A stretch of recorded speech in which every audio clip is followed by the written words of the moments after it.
NFL MVP odds, courtesy of DraftKings this morning. Some surprises in there. And I hope that the voters don't do this. And I know they're going to, but I would caution them. Don't be afraid to put Jonathan Taylor in as MVP, because this is what's going to happen. Jonathan Taylor will be the Offensive Player of the Year. It's a cop-out. Now, maybe you don't think a running back is more valuable than a quarterback. That's fine. Drake May has been wonderful. Matthew Stafford's been wonderful. I mean, there's a few quarterbacks. Mahomes, you can put him in there as well. But Jonathan Taylor has had an incredible start to this season. I'm just talking about now, if you're putting these players under consideration for MVP, because the leading candidate right now is Drake May. Then it's Matthew Stafford. Then it's Patrick Mahomes. Then it's Jonathan Taylor. Drake May's been great. So is Stafford. These last 3 games, 4 touchdowns, no interceptions in those 3 consecutive games. I don't think that's ever been done before. Mahomes is in there, and we can say, yes, he is the most valuable player because that guy can win you a Super Bowl. I understand that. I think you got to be careful with this, that it's just a quarterback award. It's like the Heisman. Jonathan Taylor, it's sort of like Jeremiah Love at Notre Dame. Love is incredible, but I don't think he's going to be in the conversation. Hopefully he gets invited to the Heisman ceremony. But it feels like it's Fernando Mendoza or Julian Sayin. Jeremiah Love is incredible. Now, once again, we get into this argument with the Heisman. Who is the best player? Who is the best quarterback on the best team?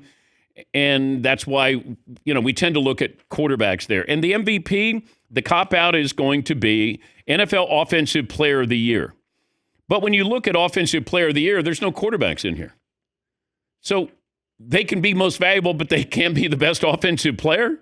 Jonathan Taylor, by the way, is your big favorite for the Offensive Player of the Year. Jackson Smith-Njigba is second on the list. It's a 2-man race right now. Puka Nacua, Christian McCaffrey, and Jamar Chase. So none of these quarterbacks can be the Offensive Player of the Year. Yes, Marvin. For a non-quarterback to win either the Heisman or the NFL MVP award, you have to have some incredible story. Travis Hunter won the Heisman last year because he's done something nobody in the history of college football, at least in modern era, has ever done before, and that's played both ways. Adrian Peterson, his leg was almost off of his body, and he came back and rushed 2,000 yards, and they were like, all right, we'll give it to him this time. A couple of surprises. I kept waiting for the Bills to be the Bills, and then all of a sudden I realized this is one of the – New England would always do this. It felt like every year in November or December they'd go to Miami, and you'd go, what happened? Well, that was what happened yesterday with the Buffalo Bills. Give the Dolphins credit. I didn't know, if they were dismantling, rebuilding, you fire your GM, you keep your coach, and you roll the Bills. Patriots over the Buccaneers. It's a big win. Chargers over the Steelers. This is why Vegas is Vegas. When they say, hey, we still think, this is 4 weeks ago, this is a month ago. And I came on and I said, guess who Vegas has as the favorite to win the AFC North? Or at least almost equal odds with the Steelers. And it was the Ravens. And the Ravens had, I think, 1 or 2 wins. Now they won 3 in a row. Who's the favorite in the AFC North right now? It'd be the Ravens. And if you watched the Steelers last night, that was uninspiring football. I'm watching Aaron Rodgers. He's still trying to be Aaron Rodgers. I think he's just Aaron, who is the quarterback for the Steelers. And the numbers are nice. But, remember, they've moved on from quarterbacks. I mean, Russ put up good numbers there. Although, when Russ came into the Giants game yesterday, oh, my goodness. It was almost as if he had never played the position before. And the Giants have an issue here. The Giants have a Jaxson Dart issue. He's played in, 8 games? He didn't play in the first game. I think he's been in the concussion tent 4 times? 4 different games? Now, it doesn't mean he's had 4 different concussions, But I got to have a coach who's going to protect my quarterback and maybe from himself, because Jaxson Dart has had 7 starts. He has been looked at for concussion. He was sent to the locker room yesterday. Now, I like how he plays, but I would love if he didn't take contact that he didn't need to take. Don't be afraid to slide. And that's a big issue here. That's a big problem. But if you're Brian Daboll and you're the Giants head coach, you're trying to keep your job because you don't want Russ in there. I thought that they would have put Jameis Winston in there. I would have thought that he would give you a better chance than Russ. I think Russ's confidence is gone. These last couple of years, gone. And it showed yesterday. Yeah, Dylan. Also, like, if you're going to lose the game anyways, just on pure entertainment value, put Jameis in there. Like, at least lose, like, more excitingly. Well, Jameis is still trying to play for something. Maybe he gets an opportunity to be not a starter, but a backup. And you start to look at, some of these quarterback trends. Justin Herbert, is he now back? Talk about a depleted roster. Your 2 running backs, your 2 tackles. Keenan Allen is your kind of go-to guy. But, they won, but they play really good defense. Makes you wonder if they had those weapons, just how good they would be. Yes, Marvin. Yeah, look how good the Chargers are when Keenan Allen is healthy. First team all when he's healthy. Yeah. Well, he has the most receptions in Chargers history. Got moved past Antonio Gates last night. But watching that game, that was less than inspiring if you're a Steeler fan. The Colts get a big win, come back. The Bears get a win. Ravens. How about the Jets? Hey, as long as the special teams are going to be scoring touchdowns, they're going to be a force to be dealt with there. But I'm looking at their passing numbers. Let me see if I have. So the Jets own the 3 lowest net passing yard performances this season. Now, this is where you factor in the yardage from sacks. 54 passing yards against the Bills, 42 against the Browns, minus 10 against the Broncos. That's statistically, it's almost impossible in today's NFL to throw 54, 42, and minus 10. Wow. All righty. Dylan, what's the poll question you got for me? All right. Well, we got a couple options, Dan. For starters, right now, after this weekend, who should be the MVP, Drake May or Jonathan Taylor?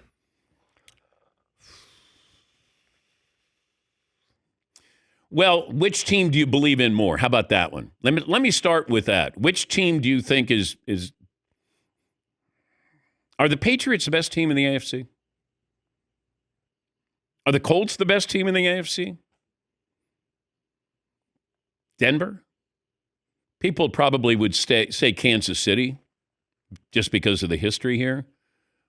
But I'd be curious, which team does this audience think is better, the Colts or the Patriots? Because I think you're still kind of waiting for the Colts. Are they going to come back to earth and it's Danny Dimes? Whereas Drake May looks legitimate. And I think because of that, they got a running game. You got a great coach in there, and that's a big win on the road. Yeah, Dylan. So odds-wise, to win the AFC, the Chiefs are favored, plus 290, then Colts, plus 450, then Bills, plus 475, and then Patriots, plus 700. Yeah. It feels, that loss, and I know it's recency bias with the Bills, after you beat Kansas City and then you do that. It's like Carolina beats Green Bay at Green Bay, and then you do that. Shuck around and find out with the Saints. And I'm still not sold on Bryce Young. Michael Penix Jr. III. I know it's 9 starts, but man, oh man. You're just looking for progress. Like, what do you do well, and can you continue to do that? And I haven't seen that. And that's what makes me nervous. When you go all in on a quarterback, they spent all that money on Kirk Cousins. Carolina, they wanted Bryce. They got Bryce. And even though they played some pretty good football, I just don't think that he's as threatening as I would want my franchise quarterback to be. I also think the Niners at some point have to look at this and be realistic. Mac Jones played well yesterday. Numbers might be a little deceiving, but he's played really well. Can you get the same kind of performance from him the rest of the year? And at what point do you look and say, is he better than Brock Purdy? Now, you pay Brock Purdy $50 million. But keep in mind, I go back to the draft, and I was told Kyle Shanahan loved Mac Jones. And we've seen Kyle Shanahan can make just about any quarterback better, except Trey Lance. Jimmy Garoppolo got to a Super Bowl. Brock Purdy got to a Super Bowl. Who's to think, that maybe not this year, but, down the road, Mac Jones could get you to a Super Bowl. I mean, they're not a healthy team right now, and they put up, 300 yards and threw 3 touchdowns. But Matthew Stafford was the star. These are historical numbers here. And he makes it look easy. And I was talking to Paulie last week. I was like, if you would have said whose career is going to last longer, Clayton Kershaw or his grade school buddy, Matthew Stafford, I probably would have said Clayton Kershaw is going to throw longer than Matthew Stafford. How about that for, backyard bragging rights? Stafford and Clayton Kershaw. Whose career would you want? Old question. Matthew Stafford or Clayton Kershaw? Both are Hall of Famers. People were debating this over the weekend with Matthew Stafford. And I said, what he did in Detroit, easy to overlook. But I think what he's done in Los Angeles makes you go, God, if he would have had a good team with him, I wonder how we would have viewed him. Now, that's not fair to everybody who plays on a good team or doesn't play on a good team, but you do see what he does with a better roster. And who knew who Puka Nacua was? Or Cooper Kupp? He helped make them better wide receivers. Yes, Marvin. And I think an NFL MVP would definitely help Matthew Stafford's case for the Hall of Fame, more so than a Super Bowl ring. I think he's already going to be a Hall of Famer. I do. You think he's like first ballot, like no doubt? Well, I don't know if it's that. And once again, there's 45 writers who vote on this. But I think winning that Super Bowl, given the longevity, he's going to have numbers. It's different than Matt Ryan, Phillip Rivers. And I think, even Matthew Stafford with his career versus Eli's, if you want to throw that in the mix. But I think Stafford's going to be a Hall of Famer. Yeah, Paulie. Yeah, I mean, Stafford a year ago, 20 touchdowns, 8 picks, some shoulder injuries a couple years ago. He's like playing with house money now. You're just adding a top 5 MVP or maybe another Super Bowl appearance at this juncture at 37, 38. That's how you lock it down. He's the first player in NFL history with at least 4 touchdown passes, no interceptions in 3 consecutive games. Stat of the day, stat of the day, dap, dap, stat of the day, stat of the day. Here comes that what? Stat of the day.